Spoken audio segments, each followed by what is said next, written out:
When we recall at this time, I want to say three things.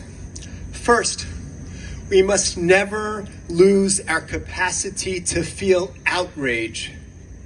We may not be surprised by Hamas's recent barbaric executions of 6 innocent young Israelis, but we should be outraged at this travesty of inhumanity on top of all of the travesties of inhumanity that they have committed again and again. And we must oppose Hamas and support those who oppose them with every ounce of strength that we have.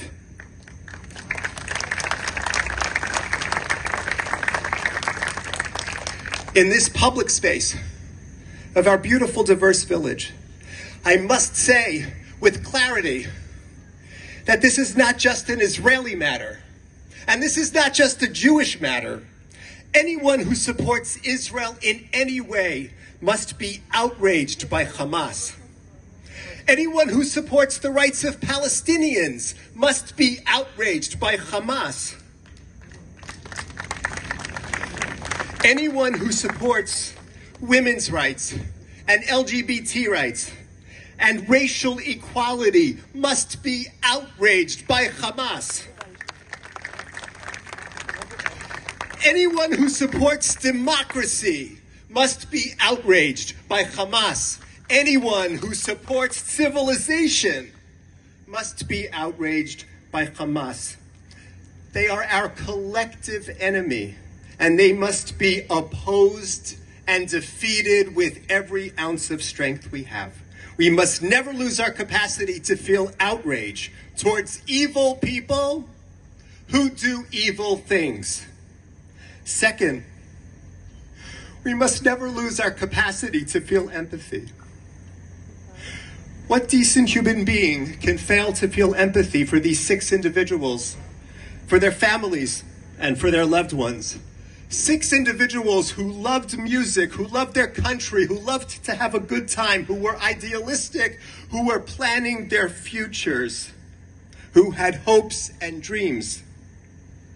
2 of my sons, ages 30 and 33, were at an outdoor 3-day music festival recently in Delaware, eating good food and drinking good drinks and seeing old friends and making new friends, not so different from these 6 individuals whom we mourn today. So along with my outrage, I am sick with sadness at the murder of 6 people, not so different from my own flesh and blood. And so by extension, they are my flesh and blood. They are our flesh and blood. We must never lose our capacity to feel empathy. Third, we must never lose our capacity to hope for and work toward a better reality. Hirsch Goldberg Polin, 23 years old, was an American, an Israeli, a Jew who advocated for Jews and Arabs to live in peace. He was wounded and abducted and murdered by Hamas terrorists. And we heard the words of his mother. His father said as part of his eulogy, Od lo avda tikvatenu, quoting from Hatikvah, we have not lost our hope. In memory of these 6 individuals and the many others who were murdered, we promise never to lose our capacity for outrage at those who are evil and do evil, never to lose our capacity for empathy toward those who are suffering, and never to lose our capacity to hope for and work for a better reality for Israel and for all humanity. May the precious souls of Carmel Gat, Eden Yerushalmi, Hirsch Goldberg Polin, Alexander Lobanov, Almog Sarusi, and Ori Danino inspire us to defeat evil and to raise up goodness with every ounce of strength that we have. Thank you.